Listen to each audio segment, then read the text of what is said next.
1 मार्च से अब तक हीट स्ट्रोक के 24,849 मामले दर्ज किए जा चुके हैं। सबसे ज्यादा केस मई के महीने में 19,189 मामले दर्ज किए गए। इन 3 महीनों में कुल 56 मौतें हीट स्ट्रोक से हो चुकी हैं। कुल मौतों में सबसे ज्यादा मई महीने में 46 मौतें दर्ज की गई। इन मौतों के आंकड़ों को देखें तो मध्य प्रदेश में सबसे ज्यादा 14, महाराष्ट्र में 11, आंध्र प्रदेश में 6 और राजस्थान में 5 मौतें दर्ज हुई हैं। केंद्र सरकार हीट स्ट्रोक से जुड़े केस और उनकी मौत से जुड़े आंकड़े इकट्ठा कर रही है। ये देश में गर्मी से जुड़ी बीमारियों और मौतों के आंकड़ों को ट्रैक करने से जुड़ा एक हिस्सा है। इन आंकड़ों से पता चल रहा है कि देश में सबसे ज्यादा केस राजस्थान के बजाय मध्य प्रदेश में दर्ज किए गए हैं। इनमें प्रभावित होने वालों और मरने वालों दोनों की संख्या सबसे ज्यादा है। भारतीय मौसम विभाग के अनुसार उमस भरी गर्मी के 2 दौर अप्रैल और मई माह में निकल चुके हैं। पहला दौर 15 और 30 अप्रैल को था। वहीं दूसरा दौर 1 से 7 मई और 6 और 16 से 26 मई के बीच में हीट वेव की लहर दिल्ली, राजस्थान, दक्षिणी हरियाणा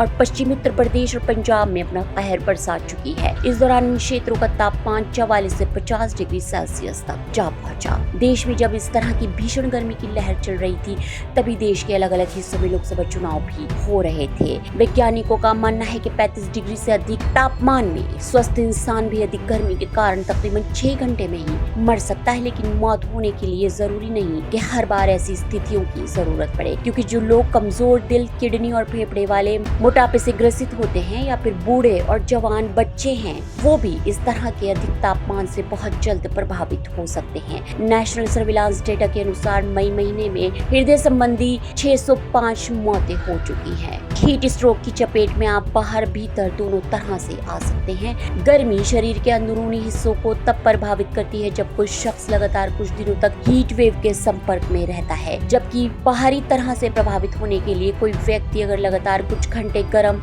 और थका देने वाले शारीरिक श्रम करता है। दोनों ही स्थितियों में शरीर में तरल पदार्थों की कमी हो जाती है और शरीर पर नकारात्मक प्रभाव डालती है। डॉक्टरों का मानना है कि ये एक आपात स्थिति होती है, लेकिन अगर आप समय पर इलाज करते हैं तो मरीज को मरने से बचाया जा सकता है। हीट स्ट्रोक की चपेट में आने पर तुरंत डॉक्टर की निगरानी में अस्पताल पहुंचना चाहिए। उसे छाया में रखना चाहिए। शरीर को ठंडक देने के प्रयास करने चाहिए, जैसे उसके शरीर को गीले तौलिए से ढक देना चाहिए। ठंडे पानी से नहलाना चाहिए। दिन के समय 10 से 4 के बीच सीधी धूप के संपर्क में आने से बचना चाहिए। ज्यादा जरूरी होने पर ही बाहर जाना हो तो जाना चाहिए, और अगर जाना ही पड़ जाए तो पानी, लस्सी, छाछ, नारियल पानी जैसे तरल का सेवन करना चाहिए, ताकि शरीर में पानी की कमी को दूर किया जा सके।